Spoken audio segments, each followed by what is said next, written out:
Spiderman brand new day की ऐसी story मैं आपको बताने वाला हूँ जो कि भाई लिटरली आपको शॉक कर दे और आपको लिटरली बहुत ही ज़्यादा मज़ा आने वाला है। तो वीडियो अंत तक देखना ना भाई, आपको इस सीन देखने को मिलेगा ट्रेलर के अंदर जहाँ पर स्पाइडरमैन उस मॉल के अंदर फंसा हुआ है, उसकी नेचुरल वेब सिंगिंग हो रही है। भाई स्टोरी इतनी ज़्यादा मज़ेदार है, इतनी ज़्यादा इन्फॉर्मेटिव होने वाली कि आपको लिटरली बहुत मज़ा आएगा। तो आप ध्यान से सुनना। ओवरऑल देखो, बात करते हैं पीटर पार्कर स्पाइडरमैन की। तो भाई उसकी लाइफ से आंट में और भाई मैरी जेन के जाने के बाद पूरी तरह से शॉक हो जाता है और ज़्यादा से ज़्यादा समय स्पाइडरमैन बन के गुजारता है, लोगों का भला करता है। लेकिन एक फाइट के दौरान भाई उसके अंदर गोली लग जाती है और भाई वो हेल्प के लिए जाता है डॉक्टर के पास। एंड वहाँ पे डॉक्टर जब उनका खून निकालती है, टेस्ट करते तो पता चलता है कि भाई एक्चुअली स्पाइडरमैन अंदर ही अंदर बीमार हो चुका है एंड वो मरने की कगार पे है। जब स्पाइडरमैन को ये बात पता चलती तो वो जाता है ब्रूस बैनर द हल्क के पास, क्योंकि भाई एक्चुअली उसकी बॉडी के अंदर रेडिएशन पूरी तरह से फैल चुका होता है। और भाई एक्चुअली रेडिएशन के स्पेशलिस्ट कोई और नहीं हमारे ब्रूस बैनर है, क्योंकि वो गामा केड़ों से बने हुए हैं। इसीलिए ट्रेलर के अंदर आपने देखा होगा कि जहां क्लास के अंदर ब्रूस बैनर की हेल्प मांगने लिए स्पाइडरमैन जाता है, क्योंकि उसका कारण कुछ और नहीं, स्पाइडरमैन धीरे धीरे करके मर रहा होता है। एंड ब्रूस बैनर भाई इस बात का पता लगाता है, लेकिन ब्रूस बैनर के हाथ से बात निकल चुकी है, इसलिए उसको वकांडा भेजते हैं, क्योंकि वहां की टेक्नोलॉजी हो सकता है कि पीटर पार्कर को ठीक कर सकते। क्योंकि इन्फिनिटी वॉर के अंदर हमारे हल्क भाई साहब ने वकांडे की टेक्नोलॉजी के बारे में काफ़ी एनालिसिस लिया था, उनको अच्छे से अंदाजा हो चुका है कि अगर कोई ठीक कर सकता है टेक्नोलॉजी के मामले तो वकांडा ठीक कर, इसलिए उसको वकांडा भेज देते हैं। पीटर पार्कर वकांडा जाता है, वहाँ पर सूरी उसके ऊपर टेस्ट वगैरह करती है। भाई एक्चुअली उसमें कुछ थोड़ा टाइम लगता है, इसलिए स्पाइडरमैन करीब एक हफ्ते वकांडा में बिताता है। एंड भाई रिपोर्ट्स आते हैं कि भाई पीटर पार्कर की प्रॉब्लम जो आउट ऑफ कंट्रोल हो चुकी है, उसे पहले आना चाहिए था, लेकिन अब पीटर के पास कोई ऑप्शन नहीं बचता है। तो वो जाता है one and only mister doctor strange के पास। और डॉक्टर स्ट्रेंज को अपनी पूरी की पूरी प्रॉब्लम बताता है कि एक्चुअली वो एक टेस्ट कराने गया था, वहाँ पता चला कि उसके बॉडी में रेडिएशन फैल गया। उसने हल्क को बताया, हल्क ने कहा कि वकांडा जाओ, और वकांडा के बाद मैं अब आपके पास आया क्योंकि मेरे पास कोई ऑप्शन नहीं बचा है, मुझे अब कोई भी टेक्नोलॉजी बचा नहीं सकती, तो मैं सिर्फ और सिर्फ मैजिक के सहारे हूँ। डॉक्टर स्ट्रेंज पीटर पार्कर की बात सुनता है एंड वो अपना 100% ट्राई करता है, सारे मल्टीवर्स में उसका इलाज खोजता है, लेकिन भाई पीटर पार्कर को बचाने का कोई भी रास्ता नहीं निकलता है। एंड डॉक्टर स्ट्रेंज कहता है नम आंखों से कि तुमने एक बहुत बेहतरीन लाइफ जी है पीटर, अब तुम्हारे जाने का वक्त आ गया है, मौत को स्वीकार कर लो। एंड भाई एक्चुअली मॉड्यूल नाम का एक ऐसा राक्षस आता है जो कि लोगों की सोल को कंज्यूम करता है, जैसे लाइक मेफिस्टो जो कि हमने आयरन हार्ट सीरीज में देखा हुआ था। एंड वो पीटर से बहुत बुरी तरह फाइट करता है, पीटर को मारता है। एंड पीटर की वेब स्विंगिंग भी बेकार हो जाती है, जो कि एक्चुअली नेचुरल नहीं होती है, वो आर्टिफिशियल्स होती हैं। पीटर एक्चुअली दीवार वगैरह पे चढ़ भी नहीं पाता है, वो चिपकना बंद कर देता है, वो बुरी तरह से पिट जाता है और भाई एक्चुअली वो अस्पताल में भर्ती हो जाता है।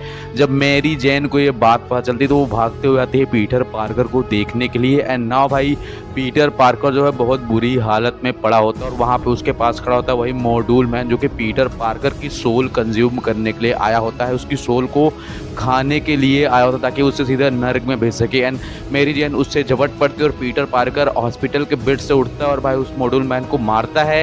एंड पीटर पार्कर की वहीं पर डेथ हो जाती है, सब रोने लगते हैं। भाई एवेंजर्स उसको एवेंजर्स टावर जाते हैं अंतिम विदाई देने के लिए, लेकिन जैसे ही पीटर के शरीर को देखा जाता है भाई वो शरीर टुकड़ों में बढ़ चुका होता है, सेल्फ में पड़ा होता है, मतलब उसके अंदर कुछ होते हैं जैसे कि कोई एक कवर ही रखा हो, उसके अंदर कोई बॉडी आपको देखने को मिलती नहीं है। एंड फिर भाई एक्चुअली एक अलग डायमेंशन में हमें दिखाया जाता है कि पीटर पार्कर जो है वो न्यूयॉर्क के एक ब्रिज के नीचे लपेटा हुआ पड़ा है, जैसे कि आपने ट्रेलर में देखा एक सीन जहाँ पर जाले के अंदर पीटर पार्कर पड़ा हुआ है। एंड फिर एक अलग डायमेंशन में हमें दिखाया जाता है कि एक जायंट स्पाइडर जिसका नाम है द अदर्स, जो कि कॉमिक्स के अंदर एक जायंट स्पाइडर होती है जो कि जान का सौदा करती है लोगों के, वो पीटर पार्कर को एक नई लाइफ ऑफर करती है। वो कहती है कि तुम अपने ये आर्टिफिशियल वेब सिंगिंग छोड़ दो, तुम्हें किसी केमिस्ट्री की जरूरत नहीं है स्विंग करने के लिए, मैं तुमको तुम्हारी सारी नेचुरल पावर दूंगी, तुम्हारे शरीर के अंदर से वेब निकलेंगे, तुम्हारी सारी स्विंगिंग वापस आ जाएगी, तुम दीवारों पर आराम से चिपक पाओगे, लेकिन इसलिए तुमको आर्टिफिशियल लाइफ छोड़नी होगी, तुमको मकड़ी की तरह ज़्यादा जीना होगा, इंसानों की तरह कम। एंड पीटर पार्कर के पास कोई ऑप्शन नहीं होता है, तो वो भाई एक्चुअली इस सौदे को स्वीकार कर लेता है।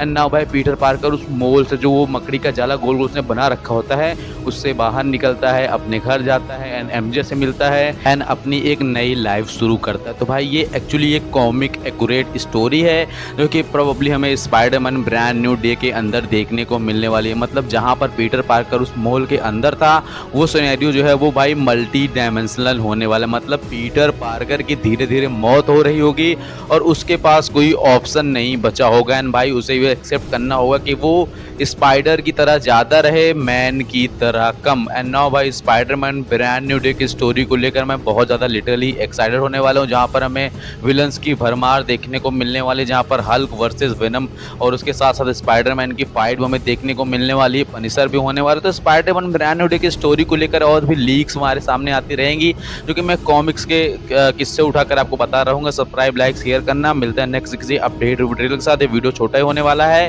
क्योंकि भाई एक्चुअली भी मैं एवेंजर्स डूमडे की स्टोरी को लेकर एक बहुत तगड़ी थ्योरी डिकोड कर रहा हूँ। एंड भाई मैं बता रहा हूँ आपको, सब्सक्राइब करके रखना, क्योंकि आने वाली 2-3 वीडियोस इतनी ज़्यादा इंटरेस्टिंग होने वाले हैं कि आपको लिटरली पैसा वसूल मज़ा आ जाने वाला है। एंड बस छोटा सा सब्सक्राइब आपको करना है। एंड मिलते हैं नेक्स्ट किसी वीडियो के साथ। Thanks for watching.